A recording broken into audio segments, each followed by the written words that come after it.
sanadkii labaad ee hidaha iyo dhaqanka shucuubta ay kasoo jeedaan ardada wax ka baratay jaamacadda boqor cabdilcasiis ee magaalada Jidda ee wadankan boqortooyada Sacuudiga ayaa lagu qabtay xarunta jaamacadaasi ee magaalada tan. Marajaankan oo ay ka qayb galeen 24 dowladood oo Soomaaliya ka qayb ahayd ayaa waxaa ku matalaya ardada wax ka baratay jaamacadda boqor cabdilcasiis ee magaalada Jidda, waxaana halkaas ay ku soo bandhigeen cuntada kala duwan iyo waxyaabaha kale ee hidaha iyo dhaqanka u leeyihiin ummadda Soomaaliyeed. Sheekh Cabdiqaadir Akhi iyo qaar ka mid ah ardada wax ka baratay jaamacadda oo iyagu halkaasi Home Cable TV kula hadlay ayaa waxay sheegeen حقيقة ومهرجان ناجح إلهي سبحانه وتعالى حكاب المريو ددكي runtii ka qayb qaatay ardayda Soomaaliyeed aad iyo aad ayaan ugu shukrinaynaa dadaalkay muujiyeen gabdhihii iyo dadkii Soomaalida ahaa runtii ka qayb qaatay wacyigelinta jaaliyadda Soomaaliyeed dhammaan shukran jazaahumullahu khayran baan leenahay.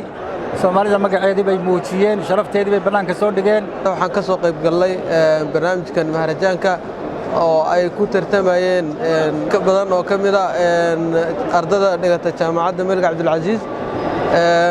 Run ahaantii waxa barnaamijkan soo u qabsoomay aad aan ugu faraxsanahay.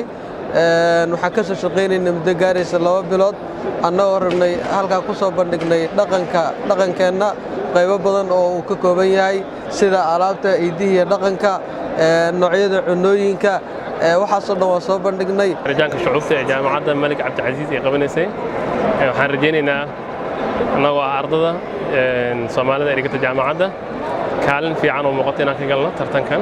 Sidoo kale waxaan mahad celinaynaa jaaliyadda Soomaalida gaar ahaan gudoomiyaheeda Sheekh Cabdiqaadir oo nagala soo qayb qaatay iyo sidoo kale wariyaha barnaamijkan naga duubaya Qays Yare. waxaan soo bandhignay dhaqamada Soomaaliyeed haday tahay cuntooyinka haday tahay waxyaabaha wax lagu karsado barnaamijka waxaan rajaynaynaa insha Allah inaan guul ka gaarno kamida jaaliyadda. sidoo kale waxaan mahad celinaynaa qaab kamida gabdho Soomaaliyeed oo aad noo saaciday boqolkiiba boqol.